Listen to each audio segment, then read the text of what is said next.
Morning. I just wanted to tell you guys what I've been reading. I really haven't talked to you guys about what I've been reading, and I have been reading, okay? I have been. But I'm going to try to make this video short without interruptions because I'm trying to edit less so that way I can get it up at 9 a.m. because I'm literally filming this at like 8:20. I'm pushing it. We'll see. But let's just jump into it. I'm starting my day off with a Dr. Pepper Zero. Y'all, I typically drink coffee in the morning. Well, now I do. I drink like iced coffee, but something in me said I wanted a Dr. Pepper.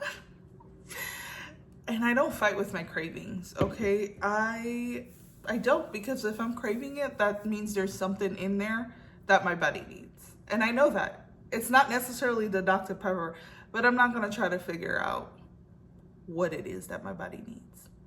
Okay, so I'm just gonna drink the Dr. Pepper and it will be fueled like that. But I read Game On by Keith Stevens. This one actually released September 9th. I enjoyed this one. So it follows a football player and a cheerleader. She is from England. She goes to Oxford and she goes to Nebraska. I'm lying. Nashville. She goes to Nashville to do a year abroad program where she gets to be a part of their cheerleading team and go in a cheerleading competition with them. I guess it's one of the big cheerleading competitions. I forgot. I don't remember the name of the competition, but it's in Florida. And so she wanted to really be a part of that. And so when she goes there, the first night she's there, she meets him. And there's this instant attraction between them. And it gets pretty spicy quick. Well, it gets spicy and then it dissipates. But they have a one-night stand and then they realize that they shouldn't have done that. Anywho, it's cute. It was fluffy. And I thought it was whimsical. There was banter. And I really liked that they called each other out. Like, she wasn't gonna let him just push her around, but also if he realized something was off with her, he was gonna call her out on it. And I really like that. Effective communication. Well, you know, anyway, so I thought it was cute. I enjoyed it. Not a bad read at all. Then I read People We Meet on Vacation by Emily Henry. And I really enjoyed this one. I liked it a lot better than I liked Happy Place, but not as much as I enjoyed Book Lovers. So this is a Friends to Lovers. It's friends who vacation, and the girl is like more quirkier than the guy. Well, I guess he's more quirkier than she is. Like, he hates everything, but she likes everything. So I guess neither one is quirky, but she likes meeting new people and like pretending to do things. And so they go on vacation a lot. Ever since they've met in college, they've like gone on vacation. So we're following their timeline now, but we're also seeing like every year or so that they went on vacation and how they have these repressed feelings for each other. I thought it was cute. I really did. I enjoyed this a lot. I had a lot of fun reading it. It wasn't too deep, but I don't know that Emily Henry writes like super deep books, to be honest, but this one was enjoyable. I liked it.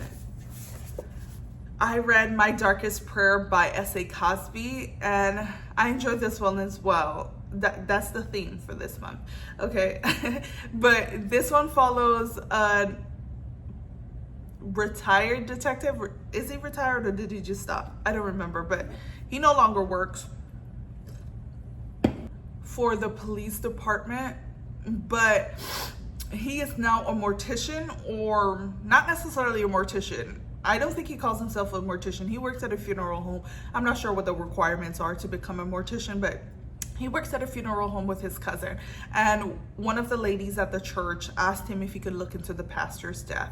They had ruled it as a suicide, but she didn't believe that the pastor would ever kill himself. So he starts looking into what happened to the pastor, and it does get action-packed. To me, the action started later in the book. and I expected it to be quicker. I don't know why. That's on me.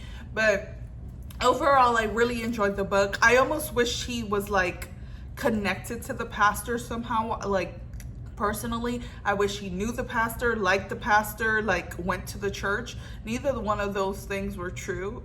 I mean, he knew of the pastor, but he didn't go to the church. He didn't care for the man. So I wish there was more of a motivation as to why he was looking into their death, as opposed to just some nice lady who asked him to do it. But other than that, I really enjoyed it. Again, gets really action-packed. You know, he gonna do what he needs to do to figure out the truth. I enjoyed this a lot. And lastly, I read Sweet Heat by Bolu Babalola. And y'all, I have to hug books. You know when I really love a book when you see me go like this, because I'm giving it a hug. But this one follows Honey and Spice. And in Honey and Spice, we meet Kiki and Malachi in college. They fake date and then they end up dating for real. She has a podcast geared towards African Caribbean women, and he starts like wanting to do producing, and they kind of like do the podcast together. Fast forward years later, so they dated for 5 years, then they broke up, and we're meeting them in this book as they are broken up. So it's been 3 years since they've broken up, and they are now the best man and the maid of honor at their best friend's wedding. So they're going to be in forced proximity of each other, and so they're really having to unpack why they broke up, why the relationship ended, because you know they both saw each other as their one true love, like their soulmate, like that is their person. And so and we felt it too, okay? In Honey and Spice, we felt like that was it. So what do you mean they broke up? And I think that's my issue with Second Chance Romance. And that was one thing I was really scared about in this book. I was like, how am I supposed to believe that at the end of this book, they're going to have a forever relationship when I thought they were going to have a forever relationship in the first book, and you're giving me this, that they broke up? How am I then to assume that they'll be together forever? You need to convince me of that. And that was my thought going in. And I feel like she did that. I feel like she really did that, because I understood the place they were in when they broke up. And I understood the place they were when they got together. And I understood the place they are now that they are like together when they finally get together. Words were shared among the two, okay? They had some choice words for each other. Punches were not being held. They did not care.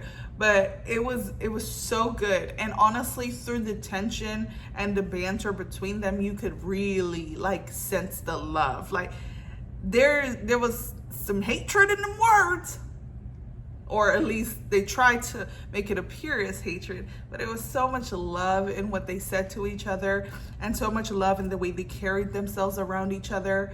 I really enjoyed this book a lot. I gave it 5 stars. Beautiful.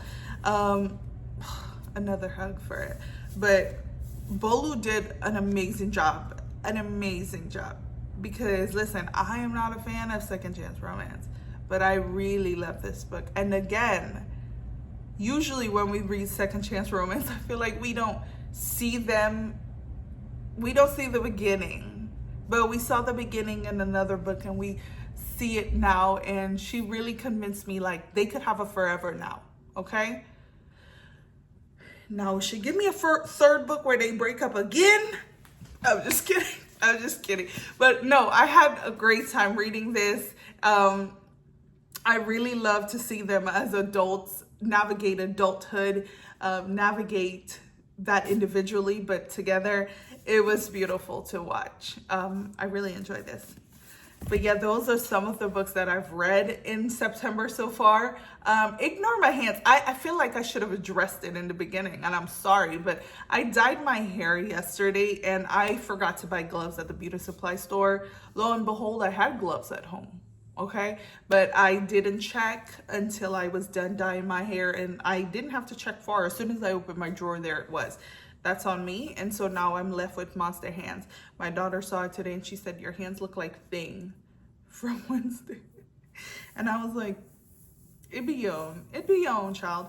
But anyway, so if you've read any of these books, let me know. If you want to talk about it, let me know. I'm always open.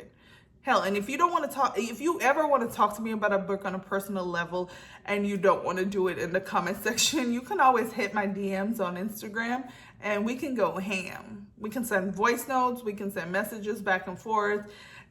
Listen, I'm here to yap about a book because my husband's not a reader like me, but I tell him the books from beginning to end, okay?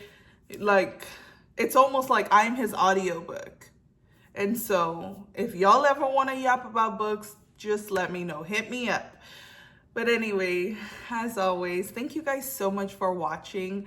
I hope you enjoyed this video. Happy reading. Bye.